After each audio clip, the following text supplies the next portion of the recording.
So why is there suffering? This is a question that many have asked. A question I used to ask. I used to be extremely angry with God and with Bible, and for a while I just threw the whole thing out and rejected it because I was so upset. Why would a loving, compassionate God have us suffer all the time? Why is that absolutely so necessary? Well, I think it has something to do with the Bible, like I said, I believe is written in code. There are many Protestant groups who try to say every word of the Bible is 100% literally true. I mean, come on, that's ridiculous. When Jesus was talking about sowing seeds, was he talking about agriculture? No. I mean, come on. So there's a lot of symbolism in the Bible, and one of the deepest books in the whole Bible is Genesis. I've actually heard that parts of it are written in magic squares. A magic square is each Hebrew letter stands for a number, and so these numbers add up to the same thing. In a square, going each diagonally, in each row, each column, they all add up to the same number, and at the same time, it's actually saying something. I mean, the intelligence it would take to figure this out is just. It's like maybe it actually was written by God. Most of the Bible, I think, was written by humans, and humans are flawed, so there are some discrepancies and flaws in the Bible. Not everything has been translated accurately. But the Bible talks about this forbidden fruit and the tree of the knowledge of good and evil. Now, something happened at this time that allowed human beings to make a choice between good or evil. All other creatures on the planet have to basically behave the way they do. Elephant has to behave like an elephant. It can't act like a minnow. Okay? A giraffe has to act like a giraffe. It can't act like a grizzly bear. And so every creature has to behave according to its pattern, and it doesn't have a choice. And demons have to follow the will of Satan. Angels have to follow the will of God. It's like they don't have a choice. But the human being can choose to behave anyway. There are people who act like lions. There's people who act like bears. There's people who act like giraffes or zebras or fish. And there's people that act like demons. And there's people that act like angels. It seems like people usually choose to behave like a demon more than they behave like angels, especially nowadays. But people can choose. And because human beings have the ability to choose, it throws things out of balance. So God designed for everything to be like a magic square. All the parts and all the pieces, they all add up to create the same thing. You notice, have you ever seen a nature scape that looked ugly? Nature never looks ugly. It always looks beautiful.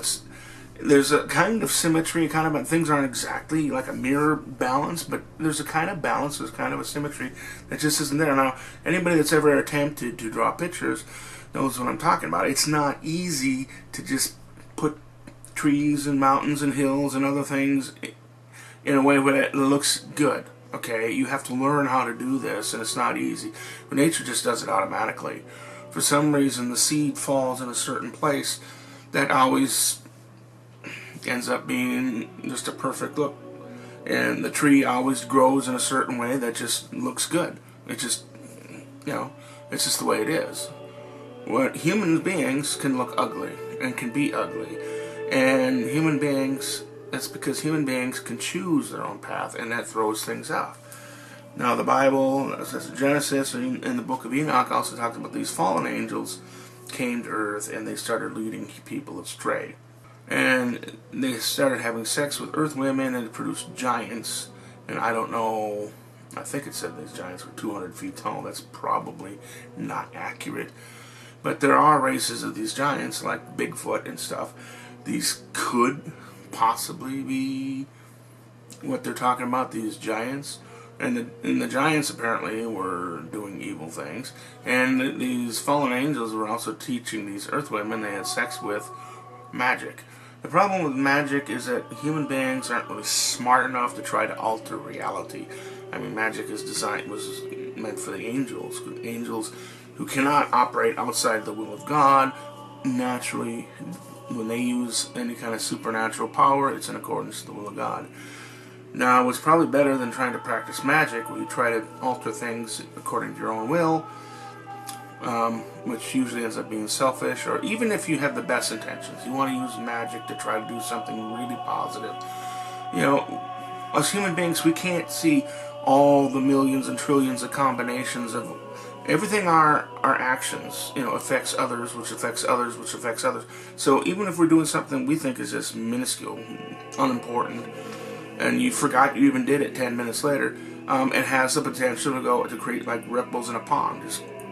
And so even if you're trying to do something good, since we operate outside of the will of God, even when we're trying to do good, it can have negative effects later on.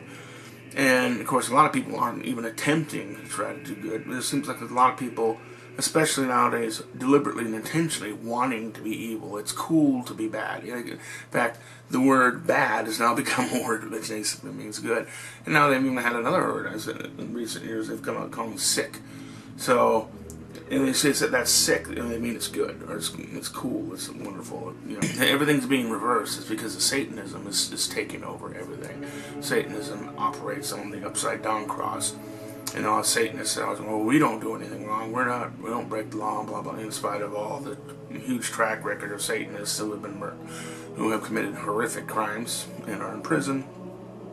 Of course, the mainstream media tries to downplay that. They don't ever mention that they were Satanists, even though they were. And sometimes they'll even come out and say you were a liar if you say they were Satanists when they were Satanists. It's because the mainstream media on the high levels is owned and operated by high-level Satanists. And I can document all this stuff, but when I start documenting these things, they start shutting my channel down. And so far, this channel's up. I don't have any views because I haven't really tried to promote it, because I'm almost afraid to try to promote it. I'm almost afraid to put anything, because this one I'm thinking of keeping up for a while. I could create another throwaway channel, knowing that they're going to shut it down in a few weeks or months. I've thought of doing that again, but it's a lot of work and effort, and they're just going to shut it down anyway. The word does get out a little bit. But anyway, that, I believe, is how pain and suffering got to be. Now you have all these demons, and you have people behaving like demons who are deliberately and intentionally trying to cause pain, suffering, and destruction. God has a tendency to try to take even evil deeds and turn them into good. It doesn't mean that, crucifying Christ is like the ultimate example of that. The demons thought they were going to defeat God by killing Christ, and it was actually something that God turned around and turned it into the blood of salvation, which the demons intended to be destroying Christ, and then after that, then many Christians were martyred. There's still some Christians being martyred, and one thing to find about Christians is like the more they suffer, the stronger they are usually. It's when Christians start having it easy is when they start getting soft and lazy, like in the United States. Christians aren't really being persecuted in the United States, and so they've gotten to be pretty lazy, complacent. They're involved with adultery, they cheat to move up the business ladder. So they're not really very devout in this country. In places where they're being persecuted, you're liable to see more real Christianity going on. So I could go on this and come back with examples and details for a long time, but the reason pain and suffering exists is because somehow, when we accepted this, we chose this tree, the knowledge of good and evil, we had the ability to choose good and evil. Whereas before, we didn't have the ability, so things didn't go haywire and get all screwed up. That's why there's pain and suffering.